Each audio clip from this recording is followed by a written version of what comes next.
Chain Reaction podcast back in effect. Hey, you want me to kick it off? Yes, please. All right, yo.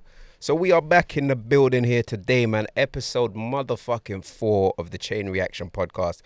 Haven't got a clue what we're going to title it just yet, but we have a special guest in the building who I feel should introduce himself. So I'm going to go over to WALKZ, right? Cause probably WALKZ has got some shit to say. So what you saying, bro? You good? I'm good, man. I'm enjoying life. You get me? Enjoying life. Broken laptop and these type of things. How's it been? We love it. I see man coming for your neck online still. Yeah, I know, man. Obviously, I got Skillz here threatening me. AM threatening me. It's so mad. This guy is a pagan. Yo, Skillz, introduce yourself, bro. Yeah. SK. One of 3 directors at Finesse Forever. Entrepreneur into other areas of business outside of music as well. Sorry, may I interject? Like, you guys may have seen him from another platform, you know, arguing with a certain popular. These guys, these guys are that. You know what I mean? Don't worry, that's not gonna get you not hearing it. Yet. Well, maybe WALKZ. Yeah, he's definitely gonna be at my neck still. So you get me, but yeah, that's that's me, man. You know what I mean? Just short and simple, man. Short and simple. Yeah, man. So how long, like, you know, you been part of this UK scene? Like, how long you been doing your thing at Finesse Forever, man? You guys seem like a tight-knit team, man. Do you know what it is? Like, to keep, because man's not going to give the full, it's hard to give the full story about the guys here.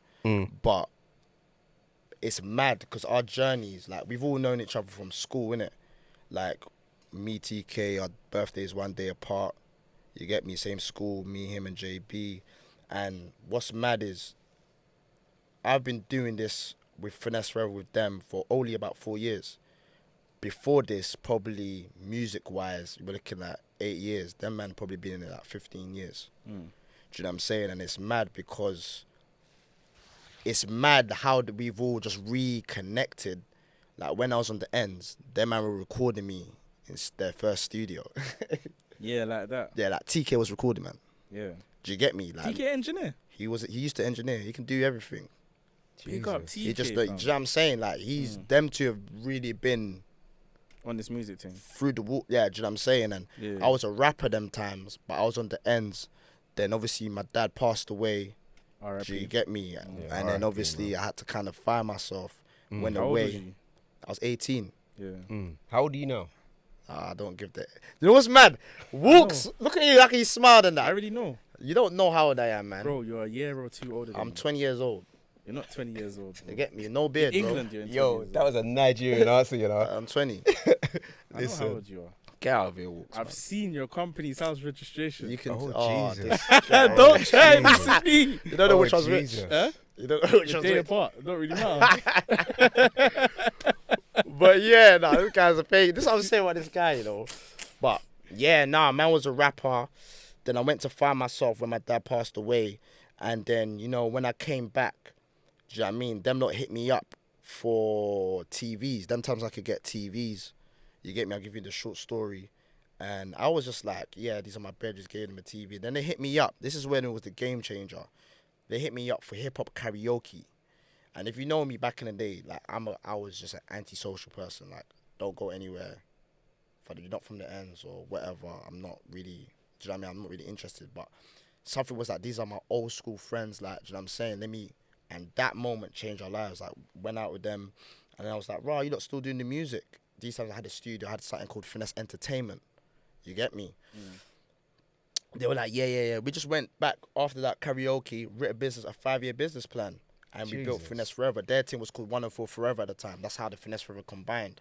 Okay. The people that I was doing Finesse Entertainment with, they didn't see eye to eye. They didn't understand the vision. You know how people are, and they saw it as like TK and JBs are coming over to take over kind of thing, rather than an empowerment kind of thing, which is sad. Yeah. Do you know what I'm saying? Sad.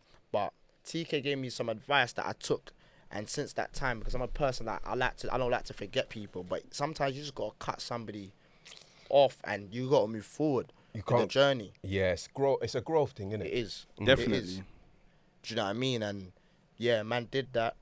and now we've got Finesse forever, and we've just been going at it ever since. I have to say, like, I'm sure WALKZ gonna attest to this. It's like seeing people, young people, just moving at the rate and as smartly as you guys do. You know, even in the way you guys put yourself across. You know, even down to that infamous interview with ZiZi. Like, you know what I mean? You guys know how to. You know what it is you're doing. You've been in this scene, this UK drill scene, since the drop. You know what I mean? You've been making a lot of things happen. And there's some shakers and movers in this UK drill scene that not many people know of. Do you know what I mean? That do it. I'm sure you know what I'm saying, WALKZ. It's basically like Groundworks and FF. Those are the two, like, entities that are doing the most for drill behind the scenes, I'd say. You know what I'm saying? That genuinely care about the scene. Appreciate that. You know what I'm saying? Like, down to you lot love the producer camp vlogs. This is the guy behind it. You get me? Like, so, you know man's doing his thing. Like, tell them which acts you manage. First Currently right now? Yeah. Currently right now, it's just Skengdo and AM, S1. We've got 2 other acts that we can't really name as well. We're developing a lot of acts as well, but currently... Don't leave out the producers. No, you said acts as in, like, I thought you just talking from artists. Nah, Production-wise, production-wise, we've got a lot. We're like managing... yeah, there's a few. We've got somebody got on a development angle that are quite new. Currently we're doing R14, Ghosty, Caesar, Zims, Capri, Gotcha, ES, Ghosty, AV, Ads Beats, JB, Little Dots. Jesus Christ. Obviously Scratcher. Did I say R14? Yeah, R14. And we've got 1 or 2 others. We do work closely with Hargo. Do you know what I'm saying? But yeah, that's our squad. That's you basically heard like half the drill scene. Yeah, that's the firing line. Yeah.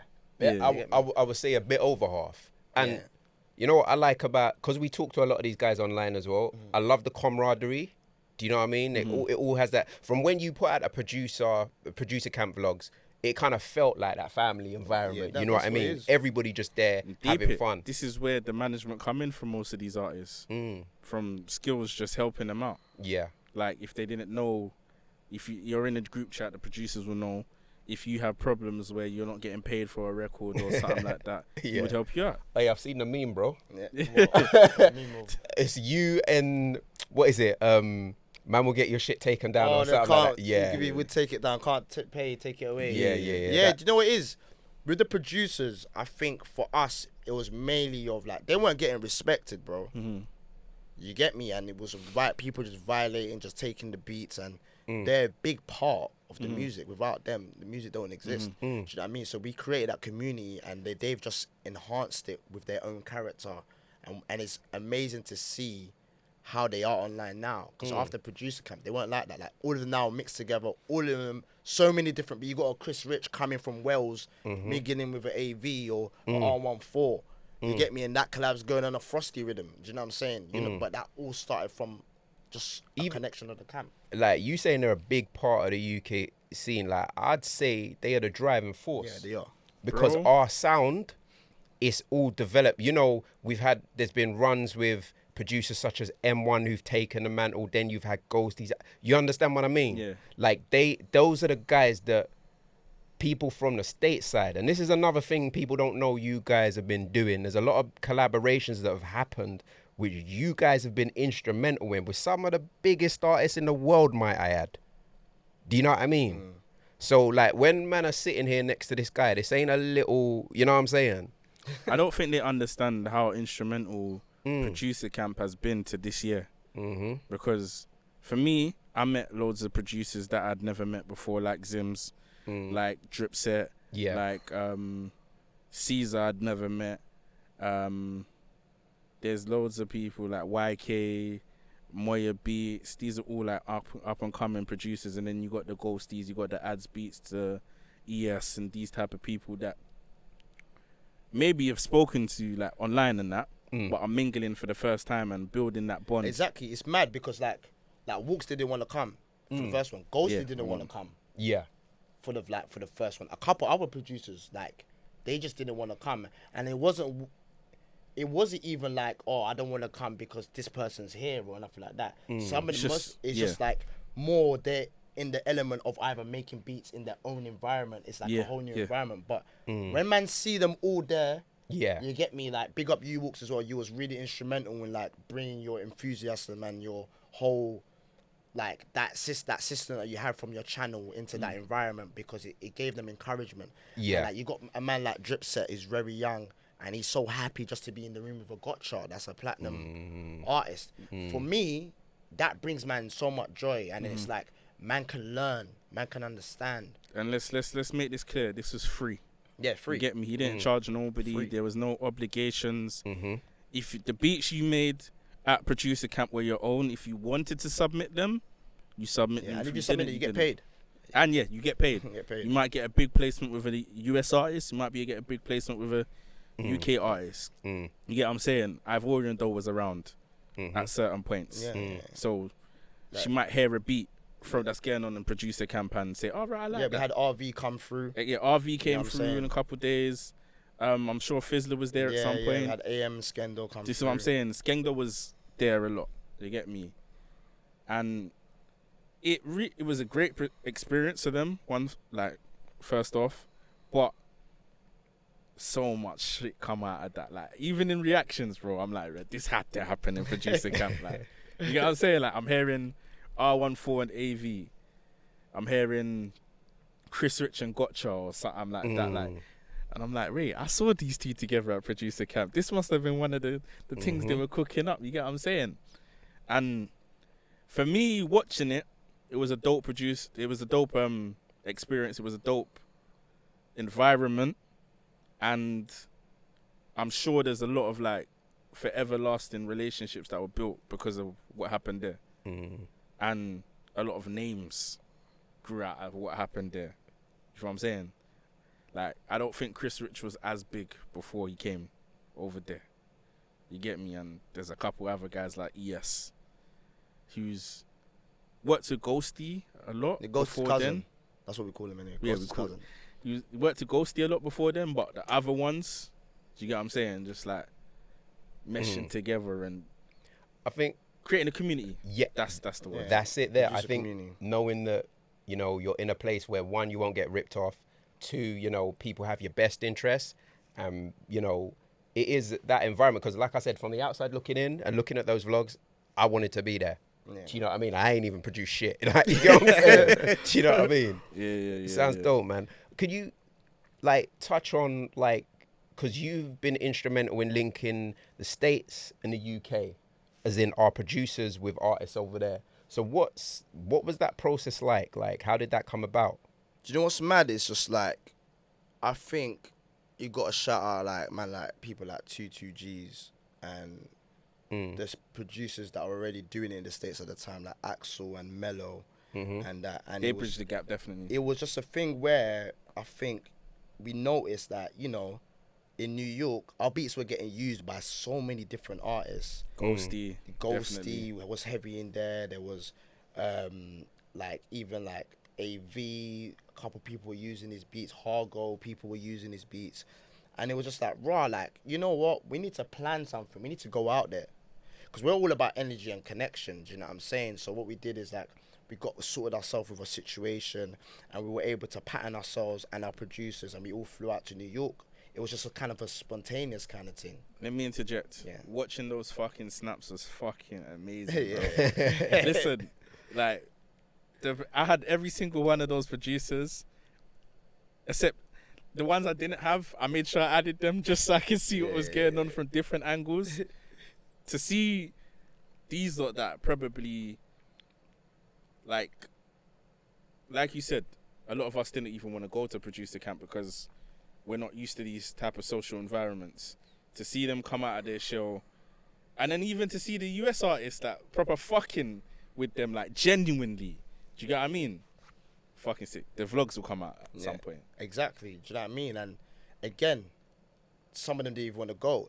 Ghosty didn't want to go to the States at first. Liquid Dots was unsure to go. Like, obviously JB was, he's one of our directors as well. Like, he's already been up and down. So when we actually got there and it was just basically another camp, but with artists. We just didn't know what to expect, but like just seeing the way they loved it, like it was amazing, like because you get to connect with the artists. We're meeting even artists that we didn't even know use our beats. We're meeting the artists that use our beats, and on top of that, we're learning more about the scene. We're learning more about the drill scene. We're learning more about production. We're learning more about how the business works around it in another country. Do you know what I mean? And that skill's passing down to the producers, because you see at FF, what people don't realize is that we want everyone to be their own boss. You see the producers, we want them to have their own boss. Like a lot of my producers now, they got their own business accounts. Do you get what I'm saying? Like we get them to that stage where so they can have their own empire. They sell their own loops and stuff like that. They would know how to work that ecosystem in the UK and the States. Sorry to interrupt. Like that's one thing I've noticed. I've also seen the producer selling producer packs. Yeah. You know what I mean? And that comes from Finesse Forever. Yeah. Yeah. No, it comes from them directly. Yeah. But that ethos. But they learned it from you, like No, that business acumen. Yeah, I would say the business acumen is from us, but that's what we want to see from every producer. But then what it is now they've been able to like figure out themselves, which is like, it's amazing. Do you know what I'm saying? It's like, I can't even explain it, because it's like, for example, like in Liquid Dots. Like Liquid Dots would tell you, I remember when I first met Liquid Dots, and he was just selling beats for like £20 or something, like £40. No way. Yeah, ask him, £40. But he had the drive. He came to camp, nigga will be sleeping there, bro. He got tissued a lot. He'll be sleeping there. You know what I'm saying? And I saw this guy got to be a star. And I wanted to work with him closely. R14, he won a competition to get to camp. People don't even know that. Serious? The same R14 you see him on the Unknown T and the Frosty Rhythms right now, he won a competition. He sent an email to get to camp. And look where he is now. That's brazy. In the space of not even up to a year. Very brazy. Do you know what I'm saying? That's mad. So it's like, just seeing that, it's like watching my kids grow. Do you know what I mean? And it brings man so much joy. And then sometimes people look at it and it's like, it's too good to be true. These men are definitely finessing forever. Do you get me? But it's not that. It's just that everybody can win. Obviously, we're businessmen. They're businessmen and women. Do you know what I'm saying? Yeah. You know what I will say as somebody, like I say, coming from the outside looking in, I've got a ton of advice from these guys. And it's been stuff they haven't had to say to me at any point. They haven't owed me anything. You understand what I mean? Yeah. And it's not been advice given for, oh, I'm going to give you advice, now you owe me a favor. Do you know what I mean? So I can definitely vouch for the energy and the ethos over there. You know what I'm saying? But yeah, would you like to touch on, you have to touch on like I think one of your producers working with arguably the biggest artist in the world. Nah, definitely. Drake. I mean, you got to flex, bro. Do you know what it is? We're just timid, innit? Yeah, just timid, innit? You know what I mean? But bro, talk that shit. What Drake song we talking about? We're talking about Demons. And that is probably one of the biggest achievements for our company. And one, personally, to see a friend. Again, like you said, he's one of the directors. You started this with him. And again, this is why, how he even got the Drake placement, it wasn't planned. This is based on us going to New York, given that chance. Yeah, Sosa Geek comes to the studio. So this is how it rang. Sosa Geek came to what's so mad, the day before, because we vlogged it, we haven't put it out yet. Of course. They interview JB and they go, what artist do you want to work with? He goes, Drake. Drake is an artist I want to work with. The next day, Sosa Geek, an artist called Sosa Geek, big up Sosa, comes to the studio. Is he the one that does the dance? Yeah, he does the woo walk and all that. You get me? So he came to the studio and he was just like off the shits. Like he was just had good energy, but he was high, drunk and that. And we were just thinking, this is just wild. You get me? I went in the other room because I was thinking, right, this is bare niggas, it's just too much and that. You get me? But then JB just started, because JB's a monster. He knows how to connect with artists. Like he's just got that skill. Like he can connect to any kind of artist. Like he just got that. He just knows how to do it. Sometimes I can get a bit frustrated, so I'll leave the room and give them room, air. Yeah. We ran the beat now, and they were feeling it. You get me? They were all jumping and that, and they were saying that JB's the greatest and this and that. Cool. Now, beat's running and that. Now I've come back into the room, into the open space, and then everyone is shouting, and I'm like, what's going on? Like, is this some sort of madness and that? And you know, because they're American, sometimes you can't understand them, innit? Because they're just speaking, especially the ones from the hood. And then they're like, Drake. And then man looks, Drake's on FaceTime to Social Geek. And I'm literally gobsmacked. Like, that's the first time in my life. I could talk a lot. And I was just like, you get me? Like, I was like, bro, this is Drake. And he's talking to Sosa. And he's like, yeah, who made the beat? Sosa's like, yeah, my nigga JB from London. That's the good one thing about the Americans. Even if they meet you today, bro, they show you love. Like, they show you mad love. Do you know what I'm saying? He's like, my guy JB from London. And then Drake's guy, oh, yeah, so where is he? Let me chat to him. Man starts looking around. Where's JB? He's in the toilet. Bro, this motherfucker, man's going around. I was like, where's this guy? I chanced it. I said, is this guy in the toilet?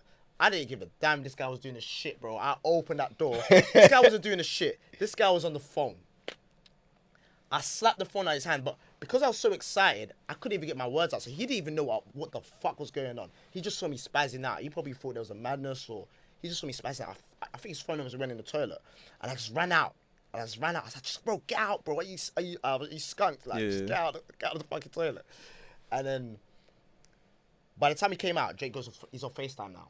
You get me? Ooh. And then I'm just sitting there with my hands on my head and that. You get me? But I'm happy, but I'm upset. You get me? Because that's, you might never know when man's going to speak to Drake again. Do you know what I mean? And then they all coming around saying, your life's going to change to JB. The JB comes.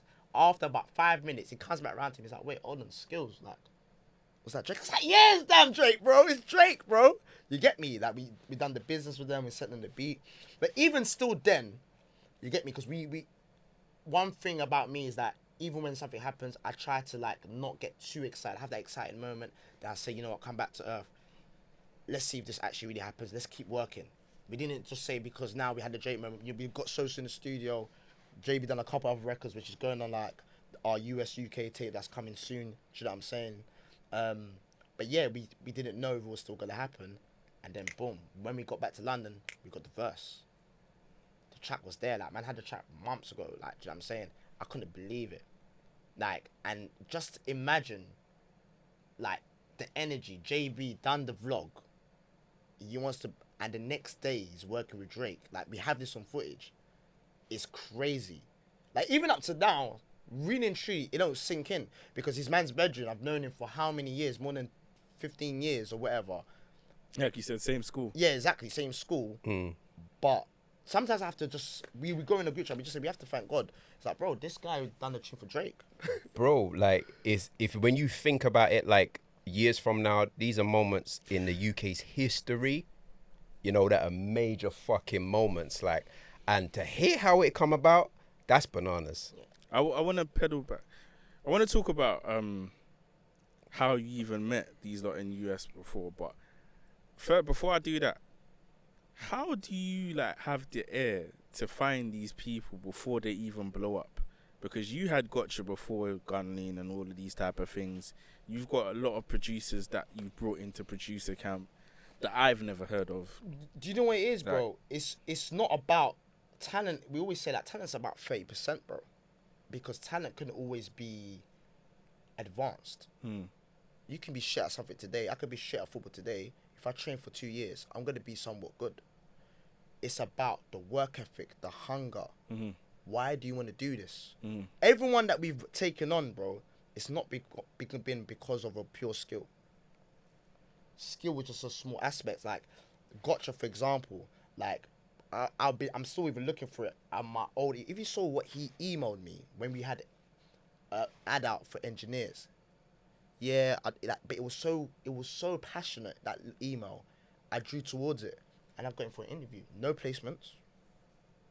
Doing beats on Fruity Loops, but that nigga machine. Work at it. You tell him, Gotcha, get up. Let's do a couple beats. Doesn't matter if it's a big artist or small artist. He's doing it, and he still has that hunger now, even as a platinum producer. Do you get what I'm saying? That, and we always try to get them to keep that. Like, don't let the so-called clout or whatever go to your head, and that's how we kind of pick them, bro. Like, it's never because you've done. Yeah, we're businessmen. We will do business. We need to make money, of course, but like, it's the hunger. How we manage Ghosty, it's more from a personal perspective. Like Ghosty, man was just helping him out for free, bro. I wasn't taking vouch. Definitely was. I wasn't taking money. Definitely was. Yeah.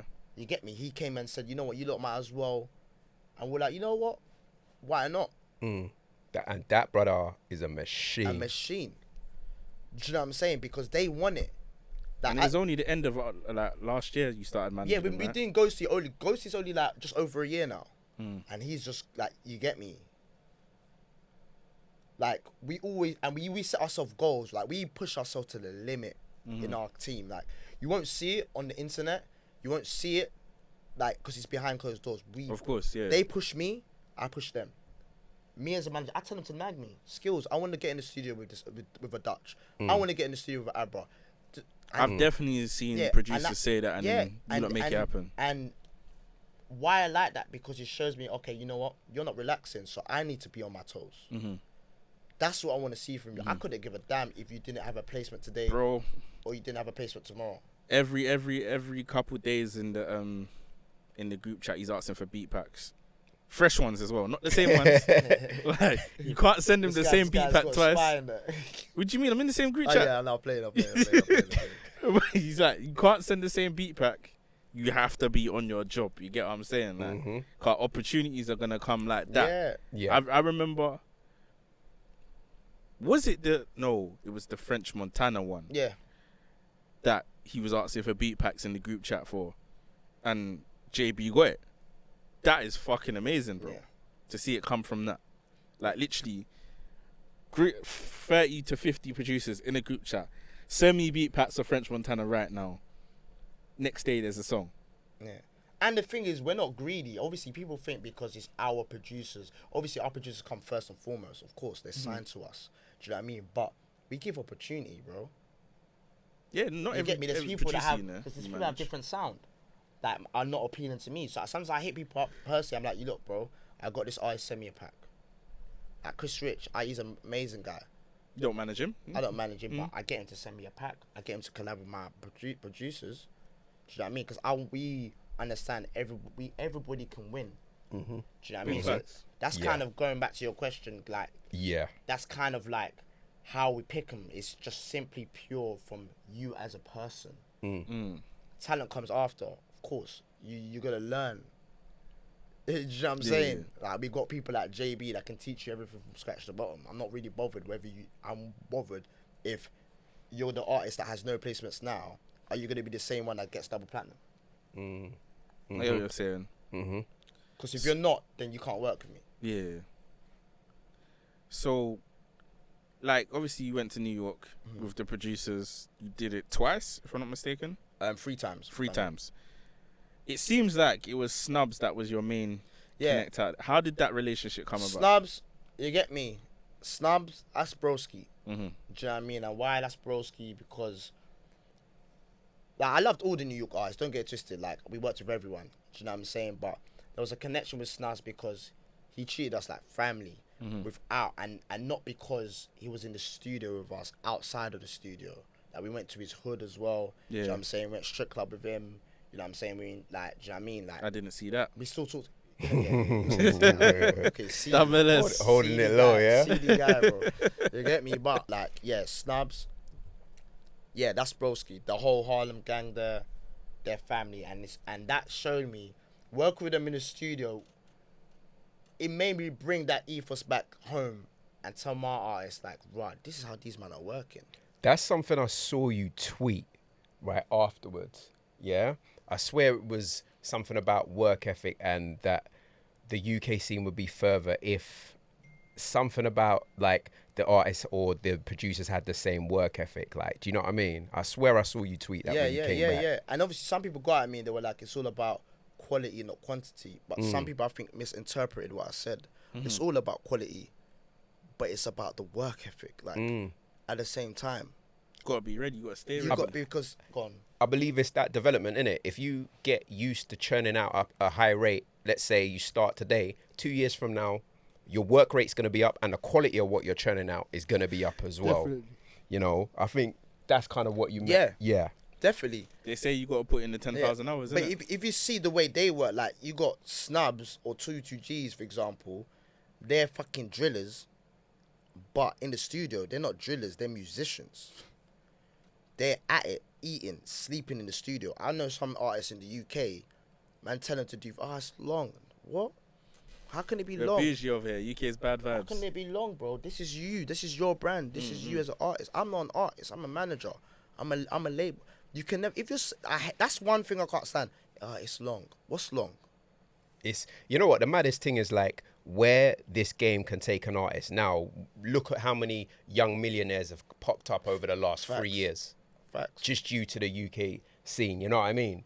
So, in regards to what you're saying, that is fucking brazy. Like, you know, if you don't see the opportunity in front of you and you don't take it, it's like why I kind of get, it's frustrating for me when I see artists trying to walk that balance of street and music. Yeah. You know what I mean? That, for me personally, I'm like, look, you're too young to know this is an opportunity that will change everybody's life around you. You know what I mean? I think it does come with growth as well. Mm. Do you know what I mean? Like, it comes with growth as an art, especially from the artists from the streets. Like, you're used to one thing. You're used to one way of thing. Like, you're used to even not listening to anyone. Mm. You know what I'm saying? You're not used to not trusting anyone. So it's like, as you grow as an artist, like, if you look at Heady One to now, like, some of the things that he's doing now, he understands what he's going to do as an artist. Same with K Trap. Understands what he's going to do as an artist. Lowski understands what he's got to do as an artist. That's just an example. Do you know what I'm saying? So it's like, I think it just comes with that growth and understanding and teamwork. Do you know When did you start managing Skengdo and AM? 2017. So this is just after they started. Kind of, probably just after like Crash. Yeah. How did that happen? Again, what's mad is that we were mentoring, TK was mentoring a young boy, and obviously we didn't understand drill. My day was just spitting, innit? Do you know what I'm saying? Obviously it's gangster rap or whatever, but it was just like grime, it was just spitting. Do you know what I mean? Over like instrumentals. But this kid, he was just kept going in the car, like we were mentoring, he kept going skidda, and I was just thinking, what the fuck is this guy talking about? Do you know what I'm saying? Man, I know, but he kept telling us about, these 410 guys and and blah, blah, blah. And man was like no knowledge. Obviously, them times we were managing IQ and a few others. Do you know what I mean? We didn't even have a drill artist them times. Do you know what I mean? And then one of my bedrooms that went to, his mum went to my mum's church. Was you managing IQ when he was doing songs with Kennel and that? Yeah. Okay, cool. Yeah. One of my bedrooms, his mum went to my church. Do you get me? So when his mum used to come to my mum's house, I used to see him in it. Big up Tin. And then one day I saw Tin at my studio. I was like, what are you doing here? Like, do you know what I'm saying? And he was with Skengdo and AM.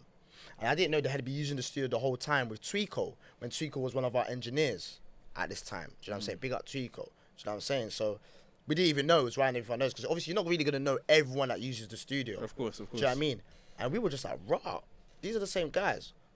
And then, you know, we saw like Loud at that time was like their bedroom size guidance. They didn't have no knowledge of music and stuff like that. Yeah. But we didn't even want to manage them. The first thing we did was we brought Loud aside and we gave him knowledge. We said, bro, you need to manage them, bro. These guys got something. We've got like little young kids that are telling us about these guys. We didn't even know. We done a bit of research. Do you know what I mean? And we told him, and he was just like, yeah, you know, I'm going to guide them and this and that.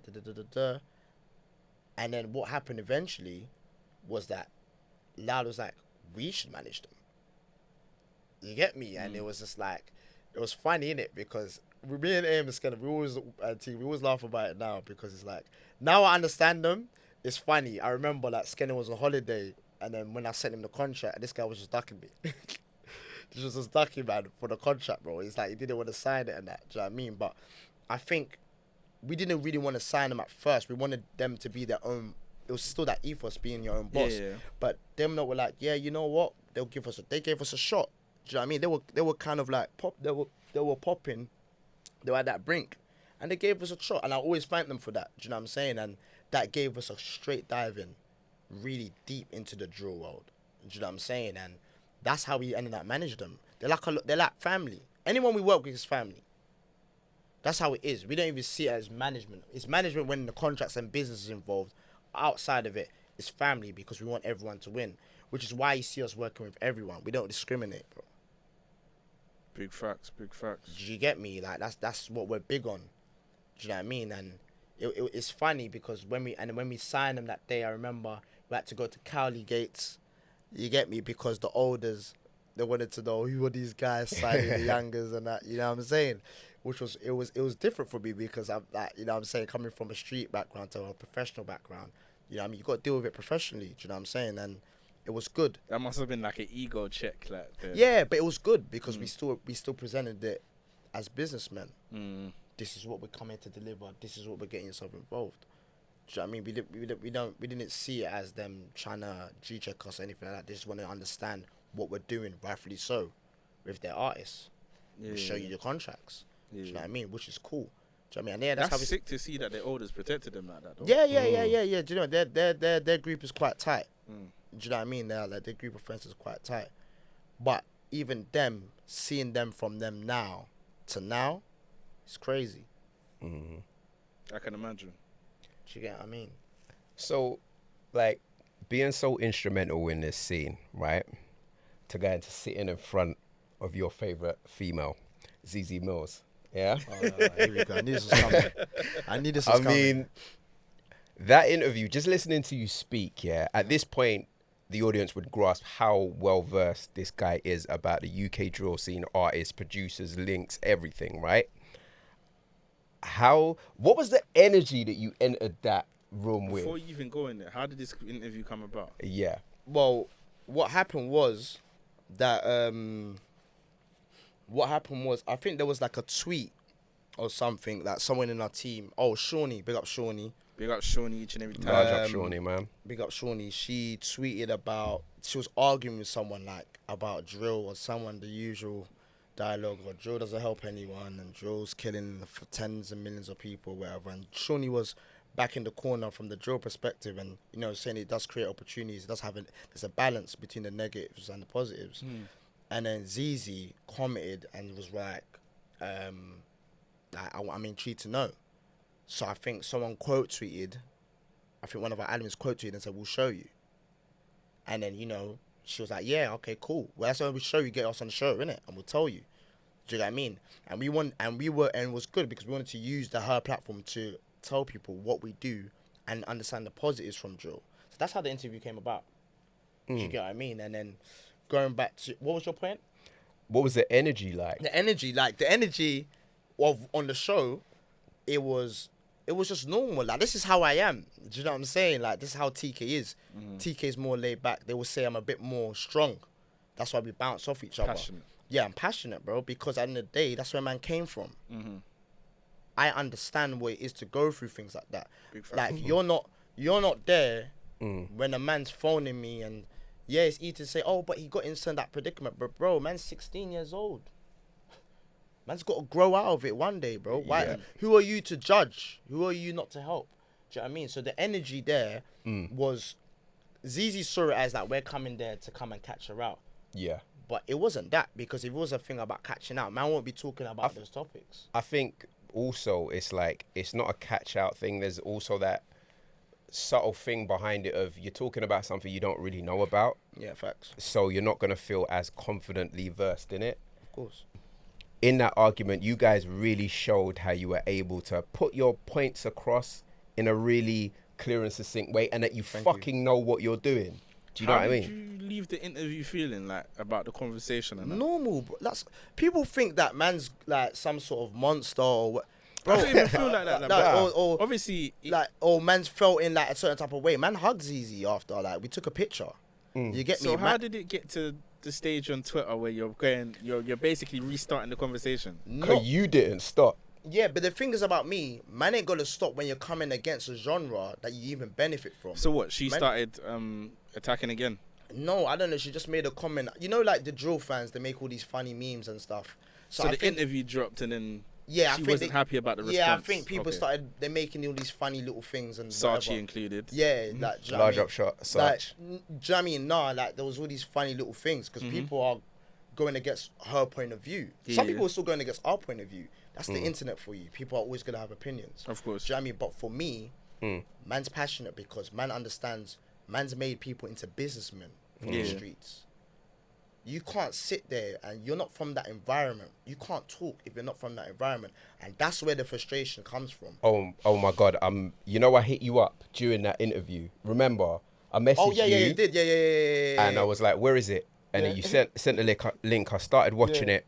And I was just like, what the fuck? It's frustrating to see somebody talk on something they know nothing about. And also somebody from a background that is so far removed from these young people as well, but with a closed-minded mentality to what looks like your own. There's not even empathy.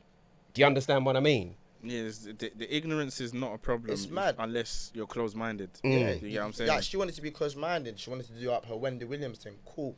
You get me? I don't dispute that. Do you know what I'm saying? But it's like certain things that she said, oh, why do you mention this song? We're on the spot. We're not going to remember every song. We did say some songs are coming. And look now, you look at the OFB comment. OFB didn't they bring out the Black Lives Matter song the other day? Yeah. Mm-hmm. Like, you know what I'm saying? Like, and I would what love you, to know her if thoughts you on are that not song. if you're not being from the streets or you don't understand it, if you understand it, like, people don't want to be on the street, bro. Thank you. Like, man thinks, that's what annoys me. Like, they think that man wants to be running down ops, or man wants to, do you not, because you don't listen to their lyrics, because you don't understand it. Do you get me? I think Saatchi brought that good example of Karma's tune. Yeah. You know what I'm saying? That tune, Live shit, live shit, bro. Because live shit. It's mad, man. But then you want to slaughter them, but you don't want to give man the opportunity. It's Allow real. it. Allow it. It's real, because Allow Jack it. will ring me. It's like, fam, Allow it. another day of having to take Allow it. shit risks Allow and it. L's and Allow it, like, bro. You know what I'm Allow it. saying? Can't do that. Me, I will never stop. You get me? And that's why no matter how many plaques we get, no matter how many people man say, how much money man makes, man's always gonna help people where man's from. Because that's where man's from. Man was one of them. Man understands. Man knows what it feels like to be in the closed box. But I think a tougher point you guys were trying to get across was like her platform being from, you know, we support them kind of platforms, these new platforms that are kind of coming up and not through your usual channels, that having to hustle to do their thing. And that same kind of platform not being supportive of a group of young entrepreneurs who are also teaching business and teaching artists beyond that. You know what I mean? Which is it's tough to swallow. Yeah, You understand? It was tough to swallow, and I think it's like, regardless, big up ZiZi, innit? You know what I mean? She does her thing and whatnot. But it's like, like you're a hypocrite at the same time, because you're going against the street niggas, but you got street niggas on your platform that are probably reformed. People like Ambush, Cashtastic. You get me? Like, Big Nasty. Exactly. Like, so, like, I always make this comment. It's like, man want to listen to the Stormzy of today. Man want to listen to the Crypto. Man want to listen to the J Hustle today. The Jay-Z of today. You don't want to listen to man when 10 years ago. You weren't supporting man 10 years ago, but you want to support man when man's a superstar. That's sneaky, bro. That's moist. Like, I hate that kind of stuff. Just don't listen to the genre at all, or don't speak on it. You get me? Like, yeah, people want to support Heady One today, which is good. Do you know what I'm saying? But would you support Heady One 15 years ago? A lot of you wouldn't. You would just see him as a nigger from the block. And that's why it's so good to see them coming out of that environment and, you know, get rid of that stigma around, that gangster stigma, or that, you know, violent stigma, and actually become businessmen. They got their own record label, bro. Where did that record label come from? It came from drill music. If man wasn't in the studio, would he be there? I don't know. You get me? But then what? Because man doesn't understand it, man should just say, oh, that's just another guy shooting people. But you ain't giving man an opportunity. You ain't giving man a chance. But someone gave him a chance, his team, and he's got 1 record today. Someone gave AM and Skengdo a chance. They got their own 2 Bundy business account today. What if I was to look at Skengdo and AM and I was like to these fucking drill rappers, they just talk about killing people. Bro, yes, I understand that. The whole point is for them not to be doing that shit, bro. Just because you don't care, don't speak on it, bro. And that's where the passion comes from. Do you know what I mean? It's nothing against somebody. It's not no animosity towards anyone. It's that I understand, and man's trying to help. We're here to help. You see the tribulations Of course. of actually trying to make this The music thing happen. ecosystem around it. Would there be a Ghosty if there was no drill? Would there be a Gotcha? They're not drill artists. Would there be people like me even? Listen, they're like, when you think about it, just think about what's happened this year off the back of stuff that's happened. Look at, for example, we're mentioning Heady One. Yeah. Now Heady One's track with Drake. Yeah. Facts. Like, if collaborations like JB and Drake don't happen, things that it doesn't lead to songs like Heady One and Drake. You get what I'm saying? And it just goes to show like how instrumental the UK sound is now around the world. We are leading the world. We are. Everybody's looking to us. If you look online, you're seeing Ghana artists on drill. You're seeing all different artists on Korean artists on drill. Yo, it's bananas. You know what I mean? Whereas, let's say 6 months ago, a year ago, artists were like, nah, the whole conversation was ban drill. And banning drill and having the artists that you have, you know, if you want to speak on it or if you don't, you know the difficulties firsthand of people trying to stop artists make a living off this genre, of what they make. Are you going to say the question with your chest? You can say it. What do you think of the Be Young song, the drill song? I haven't heard it though. Oh, the clip. I got you. Let me hear it.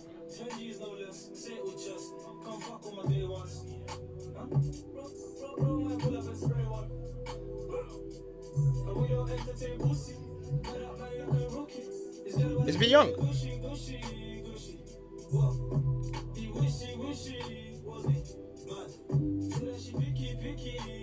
He's wavy, man. He's wavy. It's Be Young and drill. You sure? Is that Be Young and drill? Wow. He's I wavy. didn't know you can do that still. Do you fuck with it? Why not? I haven't heard the full tune, but why would I not fuck with it? I like it still. I like the snippet. You like the snippet? I'm not gonna lie, that's wavy, man. Wow. Yeah, I think it's wavy. Why don't you like it? I mean, You think it's good? I'll be honest with you. I mean, the sound is wavy. What he's delivered is wavy, but where it comes from, for me, is not a real place. You get it? Yeah. That's me. Like, what's behind it Or is do you not. think he's just clout chasing type of thing? It's like it's evident. The thing is, for me. Not just him. No, there's I'm not But just. you know what is? Of course. Why I think for me, why I wouldn't really use clout chasing, because at the end of the day, when the genre gets big, you're always gonna get different kinds of people jumping on it, and it's gonna expand the drill. It's gonna expand the genre, regardless. Like it needs to evolve.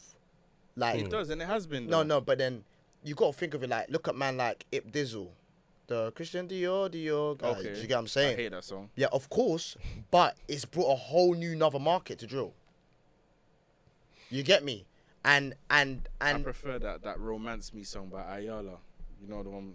yeah, but it's brought a whole new another market to drill, and that increases the fan base from drill. That increases people, and then from that they go and do their research, and they go back and say, "Oh wait, this is drill as well." Because remember, some people hear that and think that's drill music. That's like the first ever. By definition. That's true. By definition, we know what drill is, right? Exactly. That ain't drill. Yeah. Exactly. Do you know what I mean? But some people, to them, Yeah, I get what you're saying. That's mainstream. exactly. But some people, that mainstream drill is drill.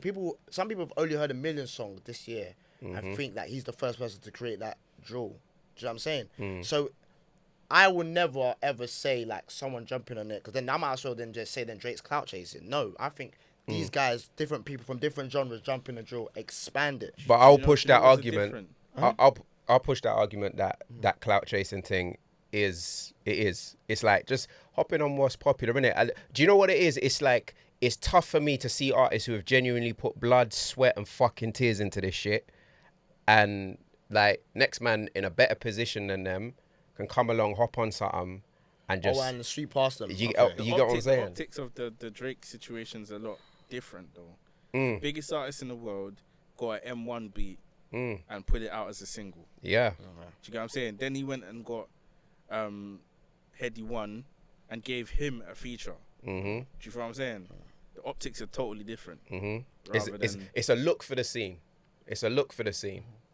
Rather than this one seems a very industry. Yeah, of course. Yeah, of course. But no matter what, it's like, I get your point though. yeah. Do you know what it is? you know, we could disagree to agree, innit? Agree to disagree. Sorry, do you know what I mean? It just feels like goal hanging. That's what it feels like to me. It does, but I think it's good for the scene, man. You know what I mean? Because someone's gonna hear the Be Young thing and adapt certain elements and then put it into their tune.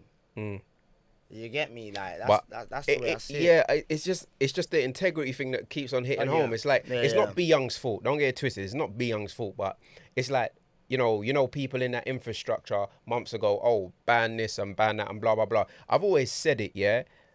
These people in these offices and buildings, they do not run Wagwan. The market dictates Wagwan.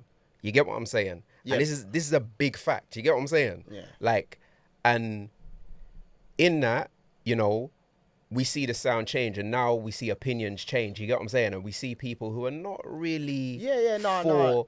The industry, when you talk about from the industry perspective, that's a whole nother story. And that's annoying because even me and TK, we talk about it all the time. It's just like, but nigga, you didn't need to, bro, you didn't even used to post that drill, bro.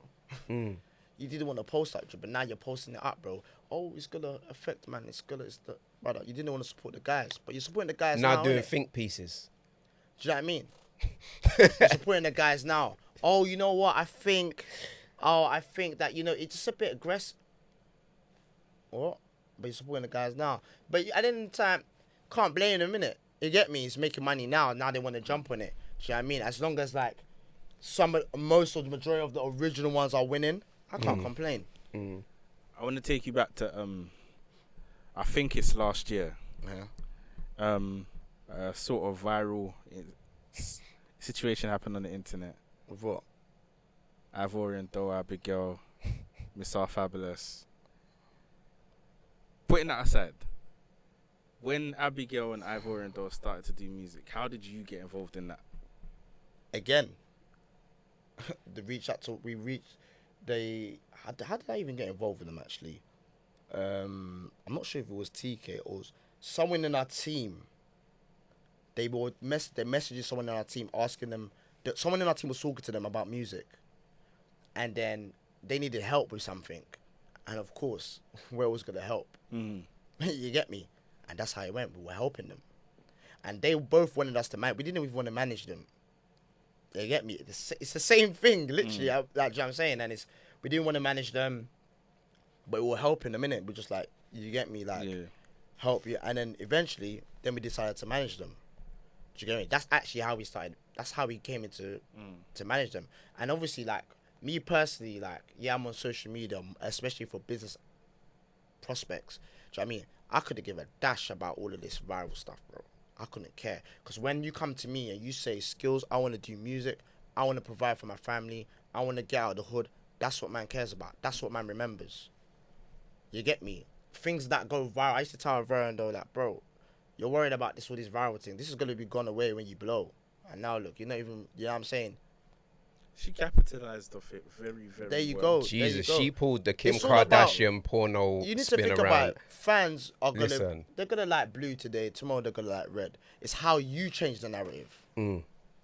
I'll be honest with you, like, when I first heard Ivorian Doe, I didn't react to her for a little while. I think you've done more reactions than me, because my concern was, and I don't know whether I told you this, I probably have some sort of point, but it's like, is she really in this for music, or is it, you know what I mean? Because at that time she was coming up, you have to remember there was a ton of artists. There was a trend in the UK scene which kind of, like, there was Don't Go Anywhere, My Guy at 30, there was Fraud Bay, there was all these artists coming up about off the YouTube kind of thing. Off the viral. Niggas just capitalized. Yeah, and it wasn't real. But in all fairness, no one really gave her a shot because of that, and that's what's frustrating. I tell her all the time, I laugh, like, people that man went to at certain labels and stuff that had the stigma but didn't even want to talk to the artist.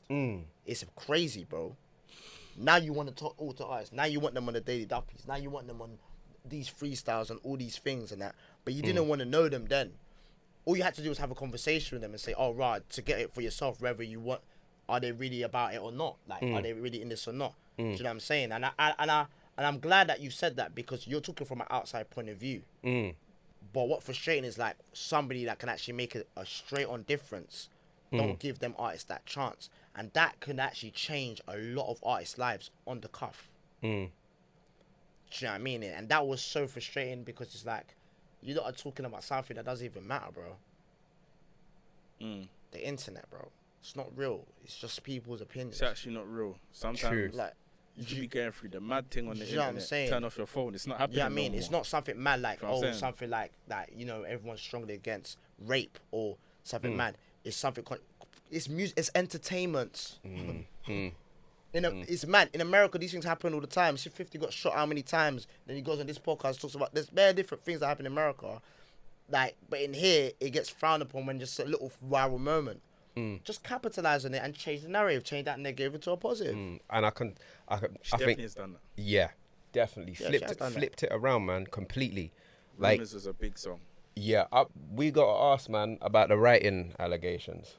You got what I'm This saying? guy. We got to ask, Why do you have to man. do your face stern and that? Does She write writes her own stuff. lyrics? Yes. You She ask does. her yourself. No help. No help. She writes her own stuff. Ask her yourself. Oh shit, the energy towards Do you know- walks. get me? Get on here, Walks. Yeah. Get on here, I Walks. don't. Her fans would just listen. No. Call Wait, it I to think them. that'd be I a just dope. fix tires. Listen, Yeah, I yeah, think but- that would be a dope conversation. Yeah, man. Ivy D on here because there's questions I want to ask her as well. You get it? Because, like I say, I'll all, definitely ask her that she actually thinks she's the king of drill, the queen of drill. So yeah, Yeah, I've why? got- Why shouldn't she think that? no, the competitiveness is. Yeah, of Like, course. confidence is Yeah, one confidence, thing. I don't. course, yeah. I don't feel like she's trying to be. Yeah, but she's not a. She could do other things other than drill. No, her rap stuff is fucking dope. Like you see the PIMP Yeah. remix she done. That's the preview. That sounds mad. You get me?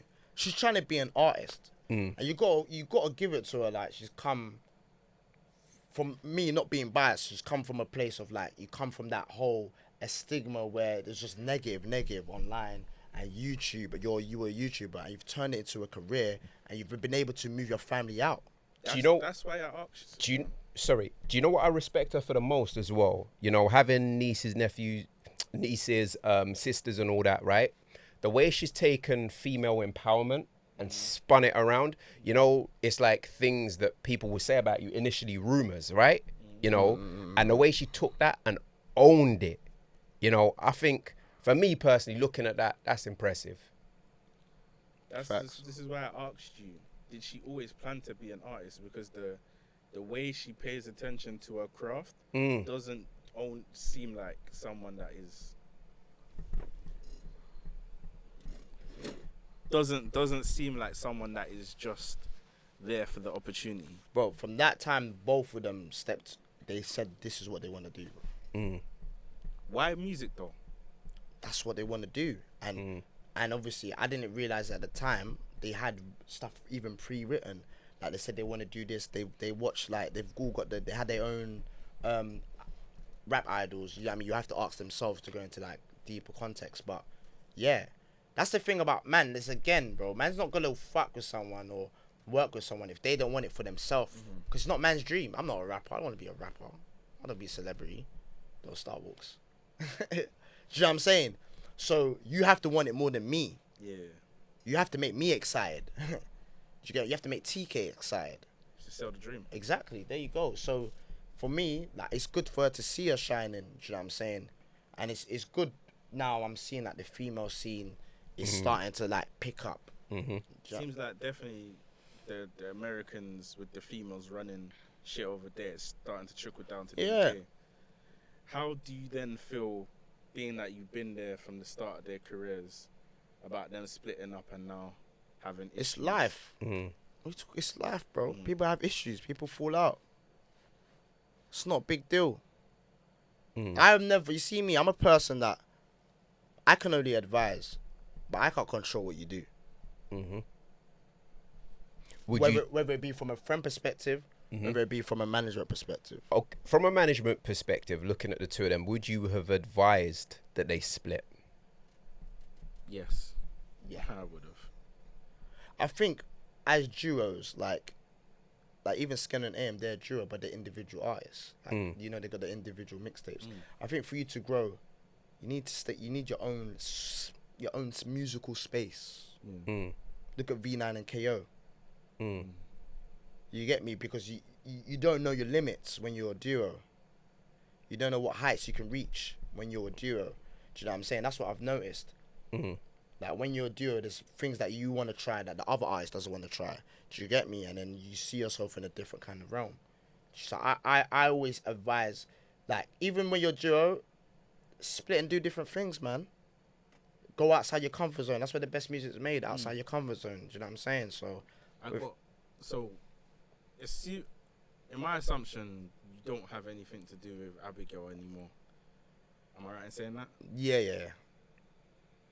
What would you advise her, like, to take her career to the next level? Because Ivorian though did it, but it seems as that Abigail hasn't. I've spoken to Abigail once or twice, like, or a few times in between, like, us not managing her no more or whatnot. Do you know what I'm saying? But she knows what she has to do. You get me? It's not even a thing to give me, like, me saying it on here don't make a difference because she's not here. Do you get me? Like, man spoke to her. She knows what she has to do. You as an artist, you know what you have to do. You got to invest in yourself and put in the work. And block out the negativity. You got to change that negative to positive stuff. Like, how many artists have we seen in negative lights, but they change it to positive lights? I think also there's got to be a lot more of that really wanting it.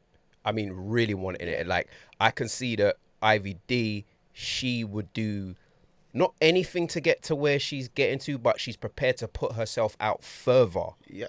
Do you know what I mean? And I think that is a big part of it between the two of them as well. I feel like Abigail is afraid slightly to flip that switch. An example, Ivorian though, we were first man. Now she's got JPL, that's her first manager. We now on like the label end kind of things and whatnot, and the advice kind of things. Do you know what I mean? Why? Because JPL is more experienced in the industry. She has certain things that we don't have. That's advanced her. We ain't falling out with her. We still work with her. And we still produce for her on certain things. Do you know what I'm saying? So it's like, that's what it's about. It's you as an artist. What works best for you? Abigail probably hasn't found what works best for her right now. Do you know what I mean? She might not. I don't know. Do you get what I'm saying? So that's what it's about, man. That's what it's about, really. It's definitely good to see where she's definitely like taking the career and that, and coming from the light work to rumors to body bags. Even when she started doing the choreography, I said, "Oh God, she's gone." She's gone. Like, no, I don't see many people full stop doing choreography anymore. Oh yeah, true. Let alone in drill. Let alone a female drill artist. Bruh, that wireless performance and the freestyle she was doing up until that. WALKZ, you got common sense. Mad mental. I'm telling you, man. I say it, man. When it comes to performances, she's one of the best in the game. Like, just looking at the whole situation with this, her daily duppy and that, I will say it. The way she skipped in front of the mic to cause the havoc that she did within that. Personality, Yeah, like skipping. Yeah, like butter wouldn't melt and then flip it all on his head. You know what I mean? Yeah, man. She knows how to do her thing. Yeah, man. Like, the female scene, I think, is going to be really interesting. Like, there's other dope females, like Shabo, dope female, Tizandos. You see his face when he said Shabo? Yeah, dope female. Dope female. Anyway, what? Yeah. This guy's all mumbling the words. You get me? Listen, Shabo, we need you on this couch. You see you right here. Next to Lee, man. We need you on this couch. There's questions we want to ask you. You know what I'm saying? Like, questions only Lee wants to ask. Yeah, like, it's good and to the see. only answer could be I do. Oh, Jesus Christ. It's good to see because it's like people chasing their dream, man. You know what I'm saying? And that's what it's all. Putting the work from years. Yeah, man, that's what it's all about. You saw when she did the Shabo Yadano, and she showed the history of where she came from. You get me? Like, when she had the fringe and that to now, bro. Come on, how can you discredit that? How can you discredit that? This guy's just a seedy nigga, bro. Rah, I wasn't even thinking like that. You had the seedy smile, bro. I always got the seedy smile, but that's nothing spare to me, do with spare that, me, bro. But yeah, it's good to see. Do you know what I mean? And that's what the UK scene needs. It's just all about that growth and consistency. and drive. You get me? But yeah, man. Literally, fam. Literally. What you got next, Lee? We got the industry, but we kind of touched on that. Yo, so you two being in the same room, being friends but slightly ops, you know what I mean? What issues you got with my boy WALKZ, Do you know what it is? man? What he's a cunt, innit? That's first of all. Like, man's got love for WALKZ, but WALKZ pisses man off. Because some of the stuff he just says is outrageous. Like, obviously, like, you know, we do other genres, but if we're talking about drill especially, but I still respect him at the same time for standing by his silly remarks. Do you know what I mean? And I feel WALKZ, you just got to do a bit of more research sometimes. Like, What research do I need like to you're do? ignorant. You're ignorant. What am I ignorant That's towards? what annoys me about you. You're ignorant. What am I ignorant towards? Like, you're Give me an ignorant. example. No, in the drill scene, you're ignorant. Like, you will purposely not look. Like, sometimes man will see you tweet something, and I'm just thinking, this guy's just tapped, bro. Like, someone will put a song, yeah, we'll be talking about a song, and then you will put, is it hard? Just go and fucking listen to the song, WALKZ. Bro, do you listen to songs for a living, fam? Like, Yes, I do. You listen to songs for a living? I actually do. So do you want to always listen to music? Yeah, but do you know what it is? When they actually you not- actively talking about a song, why do you just listen to it then and then? I don't want to, bro. This is what I'm saying, the ignorance. How is And that? then you'll bro? be, and then I'll be going to WALKZ, I'll be paging him, like, this song is hard, WALKZ. And he'll be like, yeah, but man's not listening to it. And I'm just thinking, WALKZ, just give it a listen. It's like, nah, Skillz. Nah, it's not for me. But at the same time, I still respect him because there's a way he kind of does it and it works for him. Do you know what I mean? And it brings a certain kind of attention where, you know, if you're kind of in that kind of lane, you get that WALKZ attention, you get that WALKZ reaction. Do you know what I mean? So, okay, cool. Does my music need to change now, or does it need to be like this? It keeps artists on their toes. So I do respect it in that foremost, but it's silly at the same time. He has a scene shaping opinion. Yeah. Yeah. I would Don't- agree with don't. that. He does. I have would a scene. agree with that. Definitely. What? Definitely. I don't have that much power. Well, I think he gives a fuck less for artist development because Yeah. he likes directly what he likes. Because I definitely care about artist development, but he's like, if it's not banging, you're gonna know it immediately. First 20 seconds for WALKZ. Definitely. Artist development is key, though. It's But key. Yeah, but you don't care about artist development. Yeah. Then I wouldn't work with Jacko. No, No, that's you can't say that. I mean, gal. in a different context, right? So, like, let's say certain days, okay, two of your artists, yeah, Skengdo and AM, yeah. So certain reactions I had with Skengdo, I kind of put the word out there that, you know, what I can see directly what the fans are saying, and I can see directly what I'm seeing and hearing, right?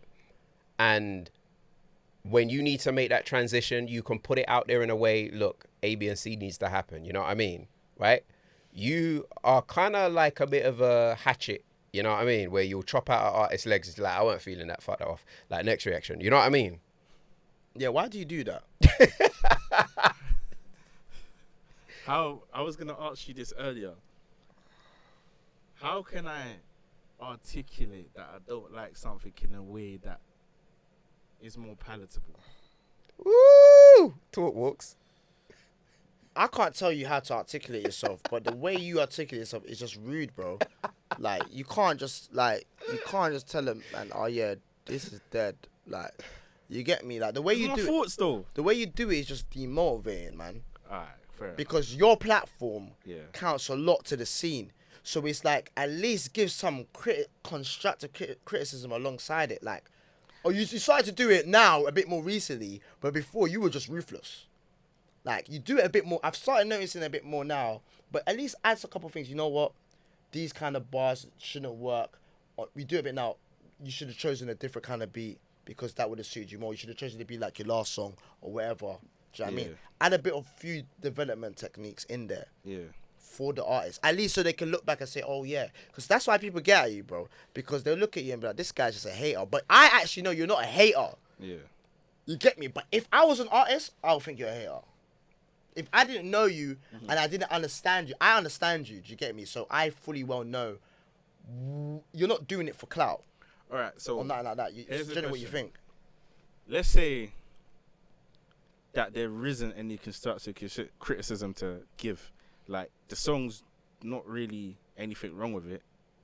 I just don't like it. Yeah. Like, it's not for me. Like, I can see why people would like it, but me personally, I wouldn't listen to it. Then what would I say? Pardon me. But what you're doing now is that you're not reacting to it, which is better. You get me? Just don't react to it, which is what you're doing anyway. Listen, man, there's been a few of them that I just turn on the tune and I don't have the energy for it. Yeah. Nah, I understand that. And the thing is, but then sometimes, again, do you know what it is? I kind of like it when you don't like a song at the same time, because you got to know the truth. And I feel that in the UK scene, a lot of people that are too sensitive. They don't want to know the truth. Some people do. It's tough because I think, you see on my channel in particular, like, you know, I have a very positive outlook towards music, and I'll be like, you know, this is what I liked about the tune. I'll talk about what I liked about the tune. But more of recent, I've been a bit, I can't lie, I've taken a leaf out of WALKZ's book. I've just been like, this hasn't worked for me. Do you know what I mean? Which I'm finding, it's just, when you're scrupulously honest with things like that, and that's something I respect you for, that regardless of what anybody says, you know, that's an opinion. You didn't go hard in that. You know, when we had the conversation over who went harder between Blanco and Lowski, it's a blatant thing for me. And when I put out the reaction, that's what you'll hear. Do you know what I'm saying? And that, dealing with a large audience and being able to do that as well is a difficult thing in itself, you know? I'll be real, Skillz. Like, obviously, we've both put out over 1,000 reactions. Yeah. You get what I'm saying? Like, this shit becomes tedious, bro. Like, editing and these type of things. I want to enjoy it. So, I only want to put out reactions like the Jeremy Corbyn reaction, like B. Gotti, Mary Jeans and stuff like that, where I'm gassed, I'm feeling it, and I can say what I like to buy it, and I'm in a good mood, you get what I'm saying? But there's so many songs that the fan base like that we may not like, and then they'll pester you to do it. You do it, it's like, I didn't want to do it, but you lot are not going to leave me alone.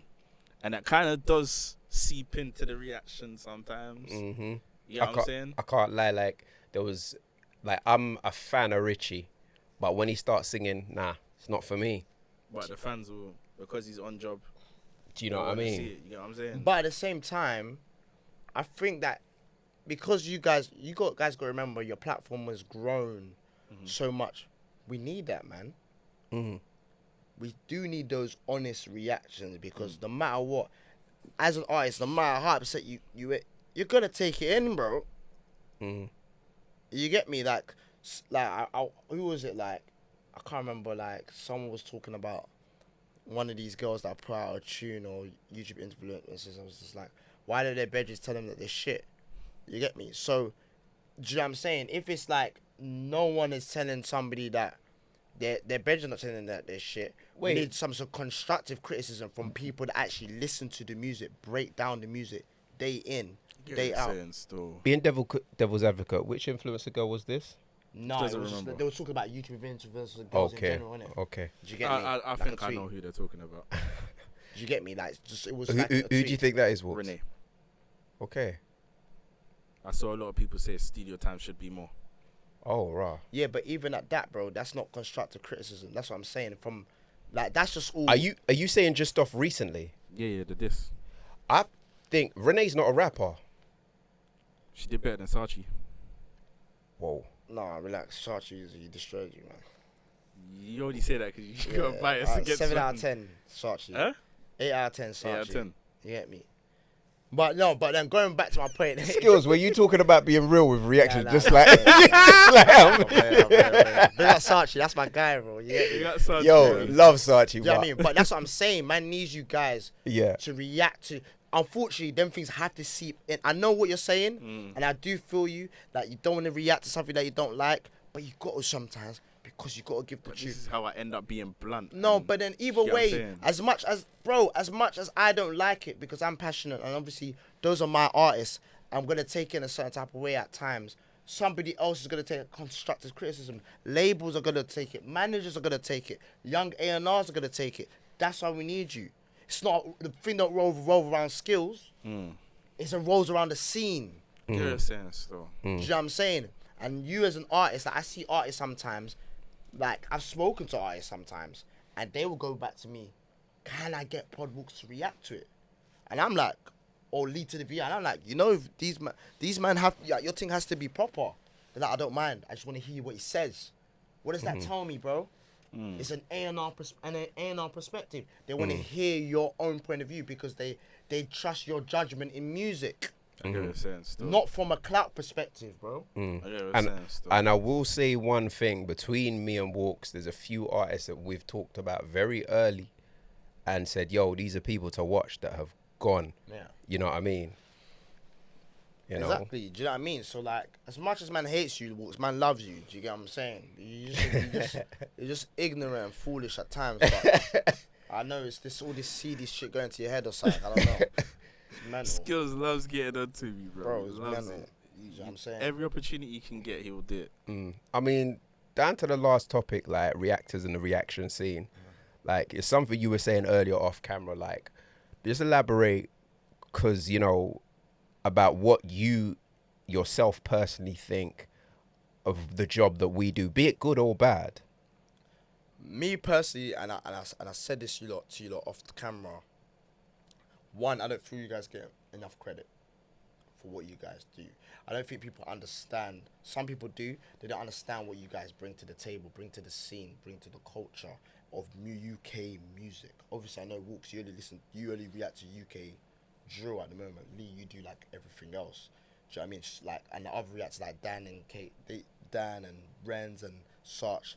Like a couple man do like quite everything else, deeps. Do you know what I'm saying? And I feel like you guys are so vital and important in this time, this development stage of the UK scene, because one, there's a level of understanding. People like myself, from a manager perspective, I'm quick to go on your channel, whether it be from an A&R perspective, whether it be from my own artist perspective, or to see what kind of heights can be reached from a production perspective. Like, and people don't really break down your thing. Like, they just see you sometimes and it's you lot on the camera and you get me, WALKZ got the funny face, Lee's got the bop and that. But there's more to that. Way more when you look at it from a scene perspective. It's only now I think some people are starting to notice. You get me? There's other people like myself like, wow, these guys, they break down. I mean, like, I think that even you, Lee, there was what, like, I saw someone, even no, fuck it. What am I even talking about? Let me even talk about the first times I even encountered you guys' reaction channels. Like, when we encountered you, for example, Lee, first thing that TK said was the way you break, like, this LeeToTheVi guy, the way he breaks down the music skills. And it was nothing to do with our artists. Nothing to do with our artists. The way he breaks down the music skills. And then I was like, okay, you know what? This guy is just moving taps. Let me see what this is about. And I watched the video. I can't even remember what artist it was. But the way you broke it down, I understood the tune far much better. I got a few tips about, oh shit, you know what? Yeah, putting the flow like this actually kind of makes sense, you know. I might have to change a couple things around. Do you know what I'm saying? And then I'm taking that knowledge to my studio. I'm taking that knowledge to my engineers, to my producers, to my A&Rs. They're taking that knowledge. It goes round. And it's all started from the root. Same with you, WALKZ. When I watched it, I thought, is this guy, you get me, like, someone was like, oh, this WALKZ guy, da-da-da-da. And I watched it, and the way you break it down, and you do it in a different way. Do you get me? Like, you add a bit more character into it, but you still break it down for somebody to understand, and you go back to the bar, and then it's like, okay. And furthermore, I think even deeper still with him, he's got people behind the scenes under pressure. And you need to be mixing correctly. Yeah. You get what I'm saying? Exactly. Listen, remember, it's me and you both. It's WALKZ, it's me and you both that got onto these out of tune 808s, bro. Yeah. You get it? As much as people think that it's funny and that, yeah, you're gonna get your laughs online on your Twitter and that, but nigga gonna go hard with the mixing because they're gonna listen to that mix that you called shit and compare it to the mix that they're doing right now. And that's something you guys will never see because you're not in these rooms day to day. Yeah. Do you know what I'm saying? Which is unfortunate. And that's why I feel people should just at least give you a bit more, obviously a bit more pat on the back, man. All of you guys. You don't do it for that. No, of course, I know you don't do it for that, but you guys are just as important now. Do you know what I'm saying? Yeah, it's hard to explain because you do it. You don't do it for clout. You actually do it because you like it. Yeah, now you are making a bit of coins from it or whatever, but it was never that in the first place. I get what you're saying. It was just passion and love, and it still is passion and love. Do you know what I mean? But now it's. Do you know what the most beautiful thing is? I think it's watching the youngers come up. That's the sickest thing. Like people hollering and being like, "Yo," like trying to making reactions and trying to do their thing, and hitting you up, and they're building their thing. You're like, raw. You can kind of tell who's got passion for it, who's on it for clout and whatever. You get what I'm saying? Bro, I was telling Walkz. I went to New York. Yeah, I was telling him about Crooks. Crooklyn reactions. Crooklyn. You know what, Crooklyn? When the first time I didn't even know he was from New York. You get me? Because he used to email me to help him bring up Crooklyn to like get his stuff like whitelisted. You know when labels always like block your shit. And, yeah, large up Crooklyn, man. It gets annoying. First thing he said to me was, "Oh, Lee, it's me, Crooklyn. I'm a reactor." And the first comparison was said, LeeToTheVi ProdByWalkz. A random guy in America telling me he's trying to be like you, man. What's that gonna do for now for the American scene, or whether it be the drill scene or the rap scene that he's gonna do? He's taking you guys' ethos, bringing it there, then he's gonna create another reaction empire there. Where did it start from? There's a lot of reactors there now. Exactly. Still. Do you get what I'm saying? Where is it? Where do you know what I'm saying? Big up Rag Talk, big up David B, big up D Overkill. Yeah. Lena. Cash Life Spicy, all of these guys, man. All of them. Yeah, man. You should link up with them when you go back. Yeah, I'll try. You know what? Also, I think we have to credit the UK scene being in the position it's in also enabled us to do these things. So it means first reacting when we were reacting, or when I was reacting personally, I started with like one or two big American artists and see with the way the labels just hit it down, the way they reacted to it, you know what I mean? Then there was the drill scene that didn't, it wasn't under license, you know what I mean? It wasn't under that kind of, space. And so you were able to keep content up there. You didn't make money from it. Do you know what I mean? You didn't make money from it, but you were able to, just keep it up there, keep the channel growing itself, you know what I mean? And the shape of the UK scene essentially helped us. And the fact that the UK scene has platforms like GRM, has platforms like, because when you look at America, they do have some major platforms. Yeah. But as for street-based platforms, they don't. Yeah. They don't. I think it's only rap now. No, I think it's only raps and hustles. Big up Raps and Hustles. Deep, I used to work with them in 2015. Yeah. They're getting hard in New York right now.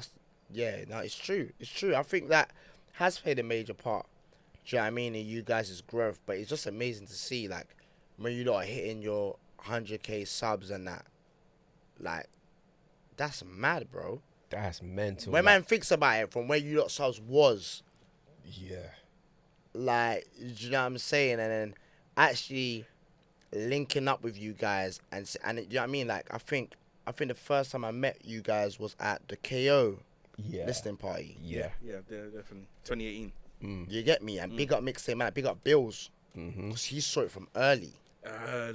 He saw it from... This is why I say you lot on groundworks. Yeah, do you know what I mean? He saw it. Big up Bills. He's another guy that is instrumental in this thing, bro. Very sharp guy. He don't get enough credit.